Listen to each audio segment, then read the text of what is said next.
My mission is simple, to make you money. I'm here to level the playing field for all investors.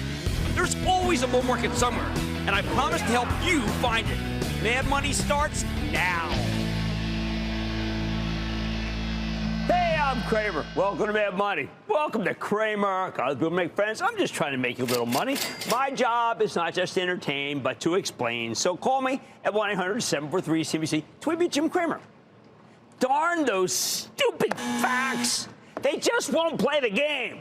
Today we heard so many narratives to so many companies, and I found myself thinking that all is not well in corporate America, which is why the averages stumbled in the morning, Dow ultimately closing down 96 points. S&P advanced 0.29%, while the Nasdaq, not burdened by the slings and arrows of a sluggish economy, gained 0.43%. Yet today's reminder that the companies still have plenty of problems, especially the bigger companies, in many cases because of inflation. Some of those that raised prices are now seeing shrinking sales, and that means it's time to roll back their product pricing and, sadly, their stock prices with it. It's disturbing, but it's also par for the course at this point in the business cycle. You need a stock like a Netflix, which reported a beautiful set of numbers this evening and isn't hamstrung by anything other than its own creativity, ingenuity, and anti-password sharing abilities to make its own numbers. See, right about now, when the Fed's raised interest rates so aggressively that it had to declare a pause, we're finding out the reasons for that pause, why it's needed.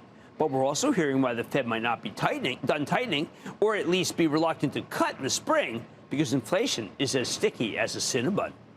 Now, before I get too granular, let me point out the backdrop this earnings season. When the Fed was tightening like crazy, we punished stocks indiscriminately. Then when the Fed pivoted and acted like they were done raising rates in the fall, everything exploded higher. Everything, including stocks that didn't deserve to rally. And now those unjustified gains from the stocks that shouldn't have rallied are being rolled back, and in some cases rolled back aggressively, while others that made their quarters and then some when we thought they wouldn't are exploding higher. How about some examples of both? Now, we know that housing is supposed to be hurt by higher interest rates, but high rates clearly didn't dent the numbers from high-end home builder Toll Brothers and the geniuses at Lennar when they reported last month. But today we got results from D.R. Horton. That's the largest home builder, and people didn't like the numbers at all. Margins, which would be going so well for all the other home builders, didn't go well for Horton. Worse, Horton had to offer incentives, complicated mortgage incentives that amount to giving people breaks to buy their homes. So the stock plunges more than $14 or 9% today. Although keep in mind it had run from $100 in late October, the pivot, to nearly $158 yesterday. People were betting that lower interest rates would save Horton, but they forgot that those rates are headed lower precisely because companies like this one are starting to feel the pain. House of pain. Or how about 3M, where my dad used to work? This storied company saw its stock roar from $85 at the October lows to $108 yesterday. Just a gigantic run. However, today we discovered that some of 3M's core businesses got hurt during this period. Big divisions, home, health, auto declined by low single digits. Stationary office products declined by high single digits. Oh, on top of that, things didn't even improve enough at the end of the quarter for CEO Mike Roman to justify a bullish full-year forecast. Instead, the 2024 guidance was below expectations, so 3M nosedives 11%. 11% is a big move. That's a Dow stock. That really hurt the Dow. I got the sense that without the rate cuts, 3M might have a hard time even making the new forecast. Some companies had super strong earnings to the point where you'd expect their stocks to soar. General Electric just put up some amazing aerospace numbers, and I figured its stock would catch fire, especially because it's about to spin off its renewable energy business, which, by the way, looked pretty good. Yet the stock actually opened down for it. Now, GE's been blessed with its own cycle, the aerospace cycle, which acts independently of the Fed. That said, CEO Larry Culp made it clear that there's still way too much inflation in the system and too many supply chain problems, too. It's a credit to Culp that he was able to translate those orders into revenues and then earnings. But GE is somewhat weaker than I expected. And when I dug down, I realized that supply chain issues and inflation really were the culprits. It's kind of like a COVID-era throwback. I chalked it up to what can you do when your business is that strong? You're going to have some inflation. But if you want to see the flip side of those stories, why don't you check out the stocks of Procter & Gamble and RTX. That's the old Raytheon United Technologies combo. Both these companies had some real issues going into the quarter. Procter's become a serial disappointer of the consumer products group. This is a company that regularly turns a silk purse into a sow's ear, whatever the heck that means. Procter couldn't tell a positive story about the Cincinnati Bengals if they won the Super Bowl, which they didn't. So Procter's stock has been a total We didn't get any pivot at all from this one. In fact, the stock coming in today was down from where it was trading at the end of October, when the rest of the market bottomed and then rallied furiously, leaving P&G way behind. But because we were ready for Procter & Gamble to once again throw ice water on the positives, it was shocking when management didn't do that. When it didn't make you feel like an idiot, an especially idiot, to use French, for owning the stock. In fact, they said people aren't trading down. They're buying P&G's best-of-breed branded products, which allowed their margins to go up. I think the stock would have done nothing if not for the expectations game. But the bar was so low, set by the company, of course, that the stock shot up 4%. Hey, a pleasant surprise for my Charitable Trust, which owns it, and we'll discuss at tomorrow's Investing Club meeting at noon, which I know you won't join, but I don't care. Actually, you probably will, and I really like it. In the end, when Procter didn't mess up the presentations for once, the stock roared. No doubt aided by short sellers who've been betting once again that management would continue to be their own worst enemy and would crush their own stock with negatives because that's all they seem to know how to do. I told my wife to stop using Tide. I was sick of it. I said, give me some positives. Switch to that Unilever garbage.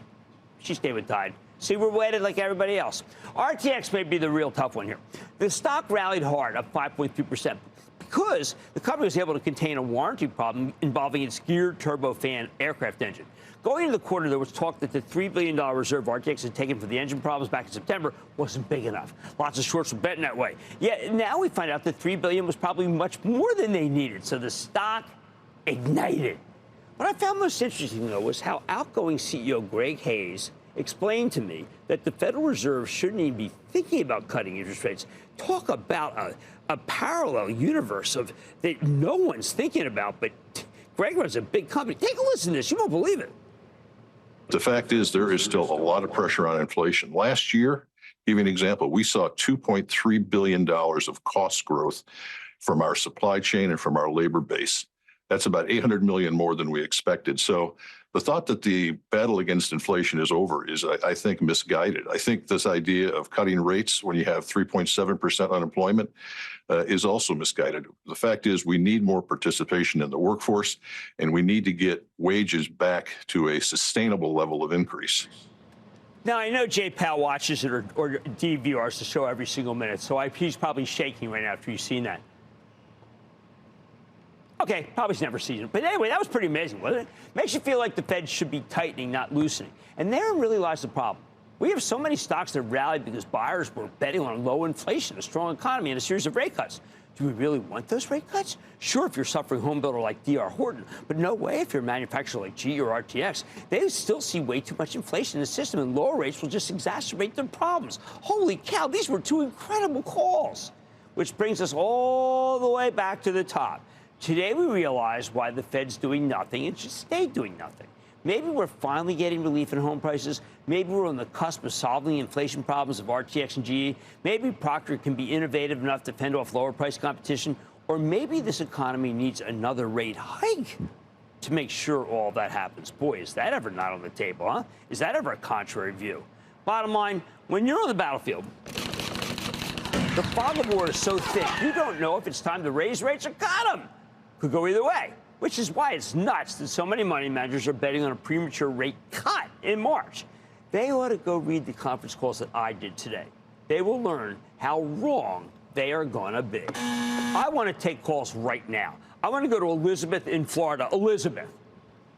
Booyah, Mr. Cramer. How you doing? I'm doing well. How about you, Elizabeth? Great. So I'd like to know your thoughts on Nippon Steel Corporation, stock ticker NSC, having the acquisition with the United States Steel Corporation, stock ticker X, and what are your thoughts on if it's a good time to buy? Well, look, I think they're overpaying, but they have a strong yen, and they really want to be in here. I don't want you buying the stock. If you're going to own a steel company, you're going to own the best steel company in the world, and that is Nucor. All right, look, we are in a battle about whether the Fed should cut rates or cut rates really hard. And I learned today that perhaps not cutting rates is the way to go. And the people who think they're about to be cut big are nuts. So many managers are betting that way, though, that I got to start thinking about how wrong they could be. Hey, buddy, tonight, I'm focusing on a major theme that could unfold in 2024. That's the comeback of the PC market and breaking it down for what it means so that you can make some money. Plus, could Logitech bank on the trend of PCs? Hey, you know what? After today's post-earnings drop, I'm going to chat with the company's brand new CEO, find out how it's positioning itself. And an app company in Kazakhstan just had the biggest IPO since Birkenstock. I'll reveal what its debut means for companies hoping to come public. And let me just tell you something. It is downright bullish. So stay with Cramer.